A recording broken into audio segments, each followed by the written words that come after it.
Lena Hawthorne thought she knew her husband, but Victor Hawthorne had secrets buried beneath years of carefully constructed lies. One ordinary afternoon at the grocery store shattered everything she believed about their marriage. A little girl's familiar brown eyes and unmistakable dimples exposed a truth too horrifying to ignore. Victor wasn't just cheating, he was living a double life. Lena Hawthorne's Saturday morning started like any other. She had a mental checklist of groceries and planned to be in and out of the store in under 30 minutes. The weekend rush meant crowded aisles, but she didn't mind.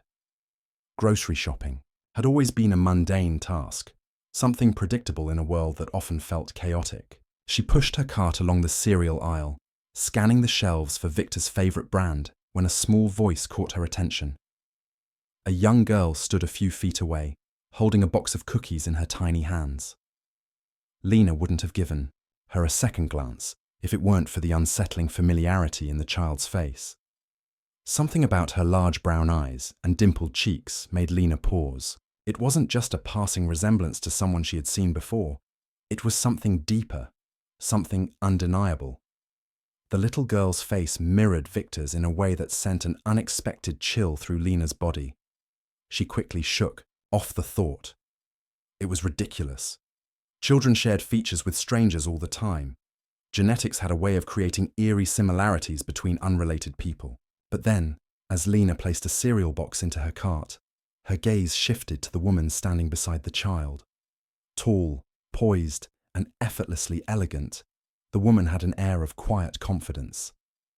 Her light brown hair was pulled into a neat ponytail, and she held a shopping basket filled with fresh produce. It wasn't just her presence that unsettled Lena. It was the nagging feeling that she had seen this woman before. Not in passing, but in a way that mattered. Lena's mind raced as she tried to place the familiarity. Then, like a puzzle snapping into place, she remembered. A framed photograph in Victor's office, taken at a company gala years ago. A group of architects stood together, raising glasses in a celebratory toast. Victor had stood at the center, his arm around a woman with the same striking features. Her name had been listed in the caption, Marissa Lane. Lena's throat went dry. The logical part of her brain tried to dismiss it. Victor worked with dozens of people. Just because Marissa had attended the same event didn't mean there was a connection beyond that. But as she watched the woman place a protective hand on the child's shoulder, Lena's heart pounded. She tried to look away, forcing herself to focus on her shopping list. The last thing she wanted was to stand frozen, in the middle of the aisle, staring at strangers like some paranoid person with an overactive imagination. But then the little girl turned her head, looking up at her mother, and in that instant, Lena's stomach twisted into knots. The woman spoke the child's name, Sophie. Lena's grip tightened on the shopping cart. The name struck her like a physical blow. Victor had once mentioned the name Sophie in passing. It had been months ago, during a casual conversation about baby names. She had suggested a few she liked, and he had responded, almost too quickly, that Sophie was a nice name but didn't hold any personal meaning to him. The way he had said it had seemed oddly firm, as if he had dismissed it before she could ask further questions. Now, standing just feet away from a child who bore an undeniable resemblance to her husband, Lena felt an overwhelming sense of unease. The world around her seemed to slow, the chatter of shoppers fading into a dull hum. She turned her cart abruptly, moving toward the checkout lanes without a second glance. Her heart hammered in her chest as she loaded her items onto the conveyor belt, forcing herself to breathe evenly. By the time she reached her car, her hands were shaking. She had no proof, no solid reason to believe what her instincts were screaming at her. But deep down, she already knew. Something was very, very wrong. Lena couldn't shake the uneasy feeling that had settled in her chest. The moment she arrived home, she placed the grocery bags on the counter and leaned against the kitchen island, her mind racing. She knew she had to be imagining things. There was no way Victor could have a child, at least not one she didn't know about. They had been married for 12 years. He would have told her. Wouldn't he? Pushing the thought aside, she went through the motions of putting away the groceries, but her hands trembled slightly. Every time she tried to dismiss what she had seen, Sophie's face reappeared in her mind. The same deep brown eyes, the same dimples that appeared when Victor smiled. It wasn't just a resemblance, it was undeniable. That night, as Victor sat beside her on the couch watching television, Lena forced herself to act normal. She smiled at the right moments, responded when necessary, but her mind was somewhere else entirely. A question nagged at her, clawing at her sanity. Was it possible that her husband was living a double life? The thought seemed absurd, but the more she considered it, the less ridiculous it felt. Victor traveled frequently for work, sometimes staying overnight in nearby cities. He often worked late, and when she questioned him about his schedule, he always had a perfectly reasonable answer. But what if those late nights and overnight trips weren't for work at all? What if he was spending time with another family? Unable to sleep, Lena got out of bed once Victor had drifted off. She tiptoed to the office, sat at his desk, and powered on his laptop. She hesitated, her fingers hovering over the keyboard. She had never invaded his privacy before. They had always trusted each other, but trust didn't explain why she had seen a little girl who looked exactly like her husband. She checked his emails first, but nothing seemed unusual. His bank accounts looked normal until she scrolled further. A second mortgage payment appeared in his transactions, listed under an unfamiliar address. Lena frowned. They only owned one house. Why would Victor be making payments on another property? Her heart pounded as she copied the address into her phone. She had to see it for herself. The next morning, after Victor left for work, Lena got into her car and drove to the address. The route felt eerily familiar, winding through streets she had passed many times before. When she finally arrived, her breath caught in her throat. The house was beautiful, nestled at the end of a quiet cul-de-sac. A neatly trimmed lawn stretched across the front yard, a bicycle lying on its side near the porch steps. The front door opened, and Lena's stomach clenched as Marissa stepped outside, carrying a small bag of trash. A moment later, Sophie ran out, laughing as she chased after a butterfly. Lena gripped the steering wheel so tightly that her knuckles turned white. It was one thing to suspect. It was another to see it with her own eyes. But the worst part came next. A familiar car pulled into the driveway, one she had seen every day for years. Victor stepped out, completely at ease, like he belonged there. He walked up the porch steps, kissed Marissa on the cheek, and scooped Sophie into his arms. The little girl giggled as he lifted her high into the air, spinning her around. Lena's entire world collapsed in that moment. The man she had loved, trusted, and built a life with was standing in front of another home, with another woman and a child who could only be his. Tears blurred her vision, but she refused to look away. She needed to see the truth, because once she saw it, there was no going back. Lena spent the rest of the day in a daze. She moved through the motions of daily life, but nothing felt real anymore. Her mind kept replaying the scene she had witnessed. Victor stepping out of his car, smiling as he lifted Sophie in the air, pressing a casual kiss to Marissa's cheek. The way he had looked so at home in that house made Lena feel sick. There was no hesitation in his actions, no guilt or secrecy. It was as if he had been living this life for years without a single concern that she might find out. She couldn't bring herself to confront him yet. She needed proof. If she came at him with just a suspicion, he would talk his way out of it. He was good with words, always had been. He would have an explanation, a lie wrapped in just enough truth to make her doubt herself. She wasn't going to give him that chance. For the next few days, she watched him closely. Every Tuesday and Thursday, he left the house saying he had late meetings at work. He always carried his briefcase, dressed professionally, and kissed her goodbye like nothing was wrong. But Lena knew better now. Instead of trusting his words, she followed him. On Tuesday night, she waited 10 minutes after he left, then grabbed her keys and got into her car. Her hands shook as she pulled onto the road, trailing a safe distance behind him. She turned off her headlights as she reached the quiet neighborhood where the house stood. From a hidden spot down the street, she watched. Victor parked in the driveway. A moment later, the front door opened, and Sophie ran out to meet him, rapping, her little arms around his legs. He picked her up, holding her close, and carried her inside. The door shut behind them, sealing off the life he had built without her. Lena felt like she couldn't breathe. She drove home, gripping the steering wheel so tightly that her fingers ached.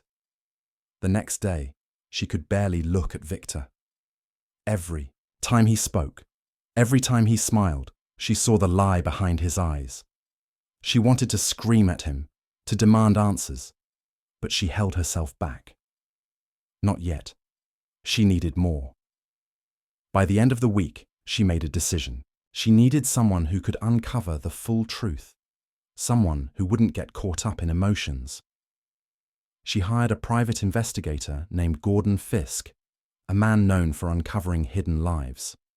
When she handed him Victor's second address and explained what she had seen, he nodded grimly and told her he would find everything she needed. The days dragged on as she waited for his report. Victor carried on as if nothing had changed, completely unaware that his wife knew everything.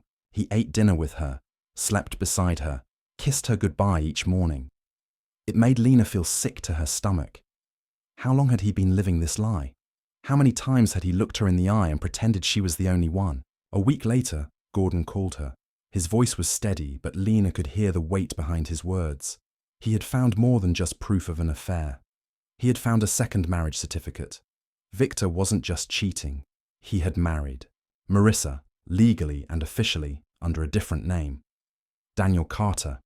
Lena nearly dropped the phone. According to records, Victor had faked Lena's death in another state years ago. With that false information, he had been able to remarry without suspicion. He had 2 legal wives, 2 separate lives, and neither woman had known about the other. Lena sat in stunned silence as Gordon explained the rest.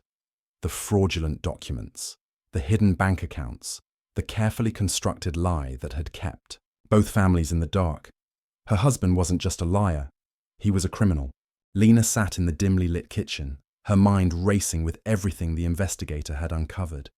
The man she had shared her life with for over a decade had built his entire existence on deception.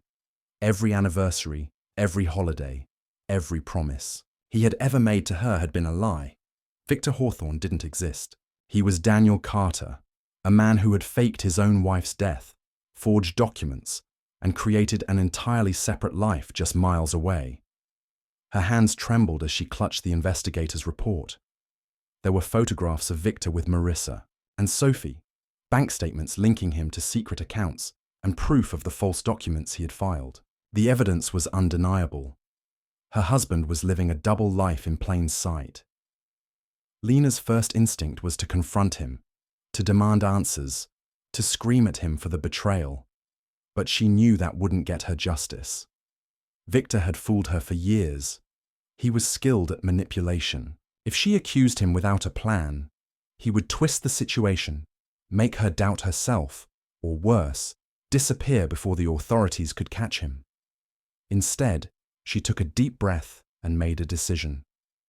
She wasn't going to let him slip away. He had lied, stolen, and broken laws. He was going to pay for what he had done. The next morning, she contacted the authorities. She sat across from a detective in a small office, sliding the investigator's file across the desk. As the officer flipped through the pages, his expression darkened. Lena detailed everything: how she had found the second mortgage, followed Victor to the house, and eventually hired Gordon Fisk. The detective listened carefully, nodding as he jotted down notes. By the time she finished, he closed the folder and looked at her with a mix of sympathy and determination. There was enough evidence to open a full investigation. Victor's fraudulent marriage, falsified documents, and hidden financial activity pointed to a pattern of calculated deception. This wasn't just an affair, it was a crime. The authorities needed time to build their case, but they warned Lena to act normal in the meantime. If Victor sensed that something was wrong, he could disappear. He had already proven he was capable of creating a new identity. If he realized she knew the truth, he might flee before they could arrest him. That night, Lena prepared dinner as if it were just another evening. She forced herself to smile when Victor walked through the door, greeting him as though she hadn't spent the entire day with detectives. She sat across from him at the table, nodding along to his stories about work, pretending to care. In reality, she was counting the hours until he would be in handcuffs. The hardest part was keeping her emotions in check. Every time he reached for his glass of wine, every time he laughed at something on the television, every time he looked at her with that same familiar expression, she wanted to scream. He was a fraud. Every memory they had built together was a lie, but she couldn't let him know that she knew. She went to bed beside him that night, lying in the darkness as his breathing slowed into sleep. She stared at the ceiling, her mind racing. Tomorrow, everything would change. Tomorrow, Victor Hawthorne would no longer exist. Lena barely slept that night. She lay still, listening to the steady rhythm of Victor's breathing beside her, knowing that it would be the last time he ever slept in their bed. The hours crawled by, but she didn't dare move. She kept her breathing even, her body relaxed, playing the role of the trusting wife one final time. If he suspected anything, if he sensed her tension or caught even a flicker of doubt in her eyes, he might vanish before justice could catch up to him. By morning, she had convinced herself to act normal. She moved through her routine as if it were just another day, setting the coffee pot to brew, placing a plate in front of him at breakfast, forcing herself to nod and smile at his usual small talk. But beneath the surface, her stomach churned. Her mind raced with the knowledge that within hours, everything would unravel. Victor kissed her goodbye before heading out, just like he always did. But this time, as the front door shut behind him, Lena exhaled sharply. It was the last time he would walk out of that door as a free man. The moment he left, she grabbed her phone and called the detective. The officers were already in position, waiting for him to arrive at his other home. Lena's hands trembled as she gripped the phone, the reality of what was about to happen sinking in. This wasn't just about catching a cheating husband. It was about bringing down a man who had built his entire life on fraud and deceit. She sat on the couch, staring at the clock, each minute dragging by painfully slow. She imagined what was unfolding in that quiet suburban neighborhood where Victor had believed he was safe. He would pull into the driveway expecting to see Sophie running to greet him, Marissa waiting at the door with a warm smile. Instead, he would be met by flashing lights, uniformed officers, and the cold snap of handcuffs around his wrists. Her phone vibrated. A single message from the detective confirmed it was done. Victor had been arrested. Lena felt her chest tighten. She had prepared for this moment, but now that it was real, an unexpected wave of emotions crashed over her. Relief, betrayal, sadness, fury. The man she had built a life with, the man she had trusted, was a stranger. He had looked her in the eyes, promised her love, and all the while, he had been living a separate life just a few miles away. The news broke within hours. Articles flooded online platforms, detailing the shocking arrest of Victor Hawthorne, also known as Daniel Carter.